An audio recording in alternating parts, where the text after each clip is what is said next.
चलिए जानते हैं आज के देश और दुनिया की सिलेक्टेड काम की और महत्वपूर्ण 50 बड़ी खबरों को सिर्फ 10 मिनट में। पर अभी तक आपने इस वीडियो को लाइक नहीं किया तो लाइक कर दीजिए। बीजेपी को चाहिए दो हिंदुस्तानी, गरीबों का और दूसरा उद्योगपतियों का। राहुल गांधी ने मोदी सरकार पर बोला हमला, कहा भाजपा जिस तरह से काम करती है उनका मकसद गरीबों को गरीब रखना और अमीरों को और अमीर बनाने का है। अयोध्या के राम मंदिर में राम लल्ला की प्राण प्रतिष्ठा का समय हुआ घोषित। 22 जनवरी को दोपहर 12:20 पर होगा आयोजन। 48 मिनट का रहेगा अभिजीत मुहूर्त। पीएम मोदी भी रहेंगे मौजूद। 1 जनवरी से बंद हो जाएगी गूगल, पेटीएम और फोन पे की 1 साल से इस्तेमाल ना की गई यूपीआई आईडी। एनपीसीआई ने दिया आदेश, कहा जिन यूजर्स ने 1 साल से अपने किसी यूपीआई आईडी से लेन देन नहीं किया तो उसे 31 दिसंबर 2023 के बाद बंद कर दिया जाएगा। बीजेपी को वोट दिया तो एमपी की तरह पछताओगे। कांग्रेस महासचिव प्रियंका गांधी बोली है सिर्फ हिंदुस्तान पाकिस्तान करते हैं, एक दिन ऐसे करते करते पूरे देश को बेच देंगे। चांद से मिट्टी लाने की तैयारी, उतरेगा 350 किलो का रोवर। चंद्रयान 3 की सफलता के बाद अब भारतीय अंतरिक्ष अनुसंधान संगठन अपने अगले प्रोजेक्ट चंद्रयान 4 पर कर रहा फोकस। उत्तरकाशी पहुंचे international tunnel expert, pipe machine से की जाएगी वर्टिकल बोरिंग। 1.5 मीटर के आकार का किया जाएगा छेद। टनल में 9 दिन से फंसे 41 लोग। दूसरे देशों की तुलना में भारत में औसत से दोगुने हो रहे साइबर अटैक। राष्ट्रीय साइबर सुरक्षा समन्वयक एमयू नायर का दावा, बोले नियंत्रण के लिए मिलकर करना होगा काम। बीकानेर में मोदी का रोड शो, खुली जीप में सवार होकर 4.5 किलोमीटर चले। केंद्रीय मंत्री अर्जुन राम भी रहे मौजूद। चीन पाक का रडार हो जाएगा फेल। डीआरडीओ ने तैयार किया खास पेंट, दुश्मनों को आसानी से देगा चकमा। उत्तरकाशी टनल हादसे पर शुरू हुई राजनीति। कांग्रेस ने ठेका कंपनी को लेकर सरकार को घेरा। बीजेपी ने किया पलटवार, कहा कांग्रेस सिर्फ दिखावा कर लोगों को भ्रमित करना चाहती है, जबकि न केवल राज्य सरकार बल्कि केंद्र सरकार भी लगातार इस पर नजर बनाए हुए है। वानखेड़े में फाइनल होता तो जीत जाते, पर्दे के पीछे चल रहा था बीजेपी का बड़ा प्लान। शिवसेना सांसद संजय राउत बोले बीसीसीआई को वास्तव में क्रिकेट से प्यार था तो उन्हें कपिल देव को बुलाना चाहिए था। आईपीसी में मौत की सजा बरकरार रखेगी सरकार। देशद्रोह, आतंकवाद और जघन्य अपराध रियरेस्ट कैटेगरी में नए कानूनों में पहली बार टेररिज्म की परिभाषा बनी। हरियाणा के अंबाला में 23 और 24 जनवरी को होगा एयर शो। राफेल समेत कई जहाज करेंगे शक्ति प्रदर्शन। सूर्य किरण और आकाश गंगा टीम दिखाएगी करतब। दिल्ली के प्रदूषण को लेकर बीजेपी ने केजरीवाल सरकार पर बोला हमला, कहा केंद्र सरकार ने यमुना नदी की सफाई के लिए हजारों करोड़ रुपए दिए, लेकिन उनका इस्तेमाल विज्ञापन और भ्रष्टाचार में किया। लोकसभा की 78 सीटें बढ़ेगी। 2026 से शुरू होगा परिसीमन, इससे दक्षिणी राज्यों को नुकसान नहीं, सरकार जनसांख्यिकी का भी साधेगी संतुलन। आईसीसी ने 2023 वर्ल्ड कप की सर्वश्रेष्ठ प्लेइंग 11 का किया ऐलान। 6 भारतीय खिलाड़ियों को मिली जगह, जिनमें रोहित शर्मा बतौर कप्तान, विराट कोहली, केएल राहुल, रविंद्र जडेजा, जसप्रीत बुमराह, मोहम्मद शमी शामिल। सहारा ग्रुप के फाउंडर सुब्रत रॉय, सहारा की मौत के बाद सहारा समूह के फंड को कब्जे में ले सकती है सरकार, निवेशकों को लौटाया जाएगा पैसा। दोबारा गुजरात आएंगे धीरेन्द्र शास्त्री, हनुमान कथा के लिए 26 से 30 नवंबर तक कच्छ में लगेगा दिव्य दरबार। वर्ल्ड कप देखने पहुंचे लेकिन मणिपुर नहीं जा पाई। कांग्रेस ने प्रधानमंत्री नरेंद्र मोदी पर कसा तंज, कहा अब वह फिर से राजस्थान और तेलंगाना में कांग्रेस को गाली देने आएंगे। जयपुर से बेंगलुरु जा रही इंडिगो की फ्लाइट में मचा बवाल। नशे में धुत यात्री ने एयर होस्टेस के साथ की बदतमीजी। एयरपोर्ट पुलिस ने केस दर्ज कर आरोपी को किया गिरफ्तार। दिल्ली में साइलेंट किलर से होगी मौतें। लगातार बढ़ते प्रदूषण को किसी भी कीमत पर रोके, एम्स के पूर्व निदेशक रणदीप गुलेरिया समेत अन्य विशेषज्ञों ने किया दावा। चुनाव वाले 5 राज्यों में 1760 करोड़ की शराब केस बरामद। ईसी बोला ये आंकड़ा 2018 विधानसभा चुनाव में हुई बरामदगी का 7 गुना। यूपी में मिशन 80 के लिए बीजेपी में हुआ बड़ा बदलाव। लखनऊ, कानपुर समेत कई जिलों के प्रभारी बदले। प्रदेश अध्यक्ष भूपेंद्र चौधरी ने किया ऐलान। हम सभी दुखी है, विश्व कप के फाइनल में हार के बाद ड्रेसिंग रूम पहुंचे पीएम मोदी। शमी को लगाया गले, जडेजा से मिलाए हाथ। सामने आई ड्रेसिंग रूम की खास तस्वीरें। अगर महाराष्ट्र में हमारी सरकार बनी तो जाति जनगणना के आधार पर देंगे मराठा आरक्षण। कांग्रेस प्रदेश अध्यक्ष नाना पटोले ने किया ऐलान।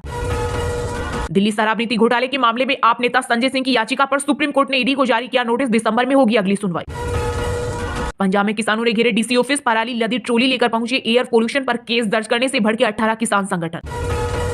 हैदराबाद का नाम बदलने की हो रही तैयारी। भाजपा नेता जी किशन रेड्डी ने कहा नाम बदलने की बात में आखिर गलती क्या है। पीएम मोदी ने उत्तराखंड के सीएम पुष्कर सिंह धामी से फोन पर लिया उत्तरकाशी टनल हादसे का अपडेट। बोले सभी मजदूरों को सुरक्षित निकाला जाएगा बाहर। ग्राउंड में विराट कोहली को पकड़ने वाले ऑस्ट्रेलियाई नागरिक वेन जॉनसन $10,000 इनाम देगा खालिस्तानी आतंकी संगठन। हिमाचल सीएम ने भाजपा पर लगाया 100 करोड़ का माइनिंग घोटाले का आरोप। बोले पिछली सरकार में बिना लीज चलते रहे 63 क्रेशर, स्टेट को नहीं मिली रॉयल्टी। जिसने भी गरीबों को लूटा उसे छोड़ा नहीं जाएगा। पीएम मोदी बोले राजस्थान में भी वह दिन दूर नहीं जब गरीबों को लूटने वाले सलाखों के पीछे होंगे। शेयर बाजार में लाल निशान के साथ हुई सप्ताह की शुरुआत। सेंसेक्स 139 अंक फिसलकर 65,655 पर हुआ बंद, तो वही निफ्टी 37 अंकों की गिरावट के साथ 19,694 पर हुआ बंद। भारत नहीं बना है अभी $4 ट्रिलियन की अर्थव्यवस्था, फेक निकला मोदी के मंत्री और गौतम अडानी का दावा। भारत आ रहे जहाज को हुती विद्रोहियों ने लाल सागर में किया हाईजैक। इजरायल के पीएम नेतन्याहू बोले इसका परिणाम भुगतना होगा। लोकसभा चुनाव से पहले यूपी में कांग्रेस छोड़ दूसरे दलों में गए नेताओं की घर वापसी कराएगी पार्टी। तैयार हो रही जिलेवार सूची। घमंडिया गठबंधन महिला विरोधी जादूगर हार से बौखलाए राजस्थान के पाली में बोले पीएम मोदी, कहा कांग्रेस को सबक सिखाना जरूरी, सनातन पर भी दिया बयान। वर्ल्ड कप के फाइनल में भारत की हार पर पीएम मोदी बोले हम हमेशा आपके साथ। राहुल गांधी ने कहा अच्छा अकेले जीत हार दोनों में टीम के साथ। दिल्ली में एक्यूआई फिर 300 के पार, हवा बहुत खराब, श्रेणी में 10 दिन बाद खुले स्कूल, ट्रकों की एंट्री और कंस्ट्रक्शन वर्क से रोक हटी। दिल्ली के उपराज्यपाल वीके सक्सेना ने चीफ सेक्रेटरी को हटाने से किया इनकार, कहा जांच रिपोर्ट राजनीति से प्रेरित। केजरीवाल ने 897 करोड़ के भ्रष्टाचार का लगाया आरोप। बंगाल की सीएम ममता बनर्जी ने रेलवे से यात्रियों की सुरक्षा को प्राथमिकता देने की मांग की, कहा किराए में वृद्धि पर भी लगाई जानी चाहिए लगाम। चलिए अब जानते हैं जो आम आदमी के काम की और फायदेमंद खबरें हैं उनको विस्तार से। पर इससे पहले अभी तक आपने इस वीडियो को लाइक नहीं किया तो लाइक कर दीजिए। वानखेड़े में फाइनल होता तो जीत जाते, पर्दे के पीछे चल रहा था बीजेपी का बड़ा गेम प्लान। शिवसेना सांसद संजय राउत बोले बीसीसीआई को वास्तव में क्रिकेट से प्यार था तो उन्हें कपिल देव को बुलाना चाहिए था। जी हां, आईसीसी वर्ल्ड कप के फाइनल में टीम इंडिया की हार पर अब राजनीति शुरू हो गई। शिवसेना सांसद संजय राउत ने फाइनल मैच को अहमदाबाद के नरेंद्र मोदी स्टेडियम में कराने और वहां पर टीम इंडिया की हार को लेकर बीसीसीआई और बीजेपी पर निशाना साधा। संजय राउत ने कहा कि लोग कह रहे हैं कि फाइनल वानखेड़े स्टेडियम में होता तो जीत जाते। उन्होंने कहा सरदार वल्लभ भाई स्टेडियम का नाम बदलकर नरेंद्र मोदी स्टेडियम बना दिया ताकि वहां वर्ल्ड कप जीते, तो ये संदेश जाए कि नरेंद्र मोदी स्टेडियम में प्रधानमंत्री नरेंद्र मोदी थे, इसलिए विश्व कप जीता है। राउत ने बताया कि ये पर्दे के पीछे बीजेपी का बहुत बड़ा गेम प्लान चल रहा था। शिवसेना सांसद ने आगे कहा कि टीम इंडिया शानदार खेल रही थी, टीम ने 10 मैच जीते थे लेकिन 11वां मैच हार गई। राउत ने कहा कि अगर टीम इंडिया वर्ल्ड कप जीती तो बीजेपी इसका पूरा श्रेय लेने की तैयारी कर चुकी थी। उन्होंने कहा कि भारतीय टीम के हार जाने का दुख सभी को है, लेकिन क्रिकेट में जिस तरह वंशवाद हुआ है। वहीं राउत से जब पूछा गया कि कपिल देव को नहीं बुलाया तो उन्होंने इसे दुर्भाग्यपूर्ण बताया और कहा कि कपिल देव भारत की पहले विश्व कप विजेता टीम के कप्तान थे, उन्हें अहमदाबाद में फाइनल के लिए आमंत्रित नहीं किया गया था। राउत ने कहा अगर कपिल देव वहां आ जाते तो बीजेपी वालों को दिक्कत होती, इसलिए नहीं बुलाया।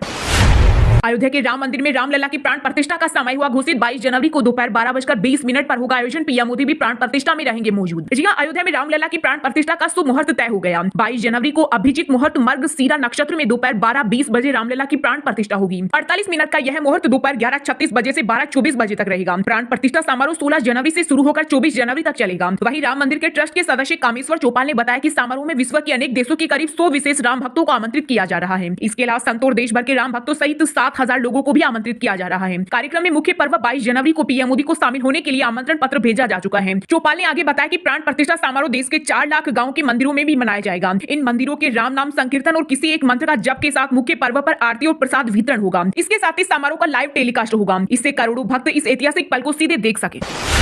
बीजेपी को वोट दिया तो एमपी की तरह पछताओगे, कांग्रेस महासचिव प्रियंका गांधी बोली यह सिर्फ हिंदुस्तान पाकिस्तान करते हैं, एक दिन ऐसे करते करते पूरे देश को बेच देंगे। जी हां, कांग्रेस की राष्ट्रीय महासचिव प्रियंका गांधी ने अजमेर में जनसभा को संबोधित किया। इस दौरान उन्होंने अपने भाषण की शुरुआत पीएम मोदी को घेरते हुए शुरू की। प्रियंका ने कहा कि मोदी जी राजस्थान में लगातार जो भाषण दे रहे हैं, उनमें जो आरोप और बातें कर रहे हैं उनका मैंने आकलन किया तो मुझे महसूस हुआ कि पीएम मोदी के आरोपों और उनकी बातों में कोई वजन नहीं है। वे केवल इधर उधर की बातें करते हुए लोगों को भटकाने की कोशिश करते हैं। उन्होंने कहा कि भाजपा के पास कोई विजन नहीं है, वह केवल धर्म के नाम पर वोट मांग रहे हैं। प्रियंका गांधी ने कहा कि बीजेपी अपने वरिष्ठ नेताओं को साइडलाइन कर रही है। पीएम मोदी कहते हैं कि कांग्रेस को ऑल आउट कर दो, लेकिन मैं कहती हूं कि बीजेपी तो खुद हिट विकेट हो रही है। प्रियंका गांधी ने बीजेपी पर कटाक्ष करते हुए कहा कि उनकी नीति में केवल उद्योगपतियों के बारे में ही सोचना है, गरीबों के लिए उनकी कोई सोच नहीं है। इन्होंने अपने उद्योगपति मित्रों के 15,000 करोड़ रुपए के कर्ज माफ किया है, जबकि किसानों के कर्ज माफ की बात आती है तो यह कहते हैं कि हमारे पास पैसा नहीं है। प्रियंका गांधी ने लोगों से कहा कि अपना वोट काफी सोच समझ कर दें। उन्होंने कहा यदि आपने बीजेपी को वोट दिया तो आपको भी मध्य प्रदेश की तरह पछताना पड़ेगा।